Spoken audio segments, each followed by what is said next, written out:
ಸಮಸ್ತ ಜನತೆಗೆ 79ನೆಯ ಸ್ವಾತಂತ್ರ್ಯದ ದಿನಾಚರಣೆಯ ಶುಭಾಶಯಗಳನ್ನು ಹೇಳ್ತಾ ಈ ಒಂದು ಕಾರ್ಯಕ್ರಮದಲ್ಲಿ ಭಾಗವಹಿಸಿರ್ತಕ್ಕಂಥ ಎಲ್ಲರಿಗೂ ನಮಸ್ಕರಿಸ್ತಾ ಈ ಕಾರ್ಯಕ್ರಮದ ವೇದಿಕೆ ಮೇಲೆ ಇರ್ತಕ್ಕಂಥ ನಮ್ಮ ತಾಲೂಕಿನ ದಂಡಾಧಿಕಾರಿಗಳಾದಂಥ ಕುಮಾರಿ ಗಗನ ಸಿಂಧು ಅವರೇ, ತಾಲೂಕ್ ಪಂಚಾಯಿತಿ ಯುವ ಆದಂಥ ನಮ್ಮ ಯಮೋದಿ ಮೇಡಮ್ನವರೇ, ನಮ್ಮ ನಗರಸಭೆ ಅಧ್ಯಕ್ಷರಾದಂಥ ಹುಣಸಮ್ಮಣ್ಣವರೇ,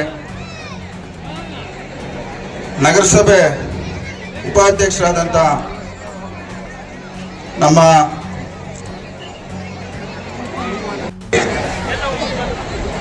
ಮೂರನೇ ವರ್ಷದ ಈ ಸ್ವಾತಂತ್ರ್ಯ ದಿನಾಚರಣೆ ಕಾರ್ಯಕ್ರಮದಲ್ಲಿ ನನ್ನ ಭಾಗವಹಿಸಲು ಅವಕಾಶ ಮಾಡಿಕೊಟ್ಟಿರ್ತಕ್ಕಂಥ ತಾಲೂಕಿನ ಎಲ್ಲ ಸ್ವಾಭಿಮಾನ ಮತದಾರ ಬಂಧುಗಳಿಗೆ ಈ ಸಂದರ್ಭದಲ್ಲಿ ನಾನು ಅವರಿಗೆ ಧನ್ಯವಾದಗಳನ್ನು ಹೇಳ್ತಾ, ಏನಿವತ್ತು ನಮ್ಮ ಭಾರತ ದೇಶದಲ್ಲಿ 145 ಕೋಟಿ ಜನಸಂಖ್ಯೆ ಇವತ್ತು ನೆಮ್ಮದಿಯಿಂದ ಇರಲಿಕ್ಕೆ ಕಾರಣ ಈ ದೇಶಕ್ಕಾಗಿ ಹಲವಾರು ಮಹಾನ್ ನಾಯಕರುಗಳ ಒಂದು ಹೋರಾಟ, ಅವರ ಒಂದು ತ್ಯಾಗ, ಅವರ ಬಲಿದಾನ, ಅವರ ಒಂದು ಕಣ್ಣೀರು, ಈ ಒಂದು ನಮ್ಮ ಸ್ವಾತಂತ್ರ್ಯಕ್ಕಾಗಿ ಒಂದು ನಾಯಕತ್ವವನ್ನು ವಹಿಸಿಕೊಂಡಿರ್ತಕ್ಕಂಥ ಮಹಾತ್ಮ ಗಾಂಧೀಜಿಯವರು, ಸುಭಾಷ್ ಚಂದ್ರ ಬೋಸ್ ಅವರು, ಲಾಲ್ ಬಹದ್ದೂರ್ ಶಾಸ್ತ್ರಿ ಅವರು, ಡಾಕ್ಟರ್ BR ಅಂಬೇಡ್ಕರ್ ಅವರು ಮತ್ತು ಹಲವಾರು ನಾಯಕರುಗಳು ಒಂದು ಶ್ರಮದಿಂದ ಇವತ್ತು ಈ ದೇಶದಲ್ಲಿ ಪ್ರತಿಯೊಬ್ಬರು ನೆಮ್ಮದಿಯಿಂದ ಬದುಕಲಿಕ್ಕೆ ಕಾರಣ.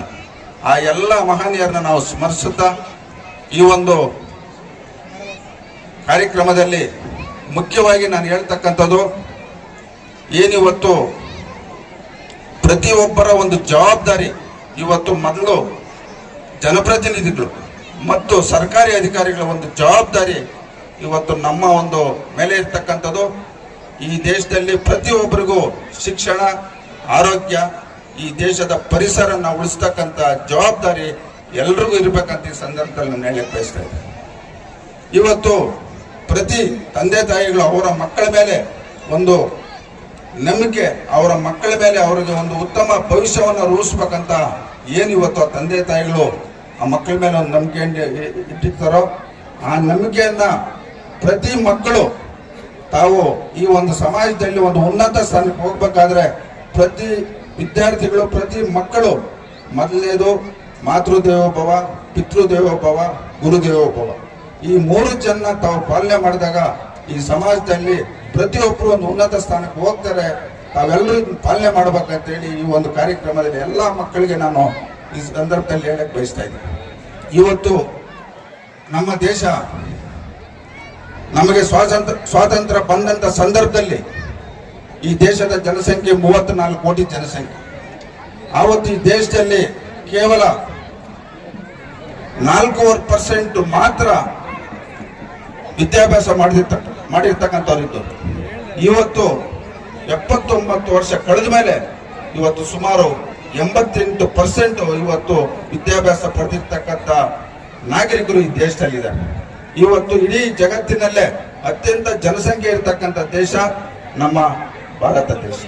ಈ ದೇಶವನ್ನ ನಾವು ಮುನ್ನಡೆಸಿಕೊಂಡು ಇಡೀ ಜಗತ್ತಿನಲ್ಲಿ ಒಂದು ಉನ್ನತ ಸ್ಥಾನಕ್ಕೆ ತರ್ತಕ್ಕಂಥ ಜವಾಬ್ದಾರಿ ಪ್ರತಿಯೊಬ್ಬರ ಮೇಲೆ ಇರ್ತಕ್ಕಂಥ ನಾನು ಈ ಸಂದರ್ಭದಲ್ಲಿ ಹೇಳ್ತಾ, ಮುಖ್ಯವಾಗಿ ಏನು ನಮ್ಮ ದೇಶದ ಪ್ರಧಾನಮಂತ್ರಿಗಳಾದಂಥ ನರೇಂದ್ರ ಮೋದಿಜಿ ಅವರು ಈ ದೇಶದ ಆರ್ಥಿಕ ಪರಿಸ್ಥಿತಿ ಇವತ್ತು 4ನೇ ಸ್ಥಾನಕ್ಕೆ ತಂದಿದ್ದಾರೆ.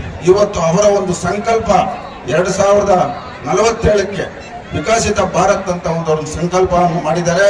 ಆ ಒಂದು ವಿಕಸಿತ ಭಾರತ್ ಅನ್ನೋ ಸಂಕಲ್ಪ ಇವತ್ತು ಇಡೀ ಜಗತ್ತಿನಲ್ಲೇ ಅಕ್ಕಪಕ್ಕ ನಮ್ಮ ಒಂದು ಜವಾಬ್ದಾರಿ.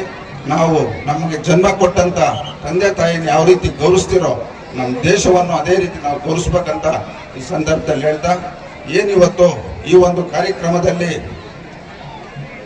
ಅಚ್ಚುಕಟ್ಟಾಗಿ ಈ ಕಾರ್ಯಕ್ರಮವನ್ನು ನೆರವೇರಿಸಲು ತಾವೆಲ್ಲರೂ ಶ್ರಮಿಸಿದ್ದೀರಾ. ಈ ಒಂದು ಸಂದರ್ಭದಲ್ಲಿ ತಾಲೂಕಿನ ಎಲ್ಲ ಸರ್ಕಾರಿ ಅಧಿಕಾರಿಗಳಿಗೂ ಹಾಗೂ ಎಲ್ಲ ಶಿಕ್ಷಕರಿಗೂ ಮತ್ತು ಶಿಕ್ಷಣ ನಾನು ಧನ್ಯವಾದಗಳು ಹೇಳ್ತಾ ನನ್ನ ಮಾತನ್ನು ಮುಗಿಸ್ತೀನಿ.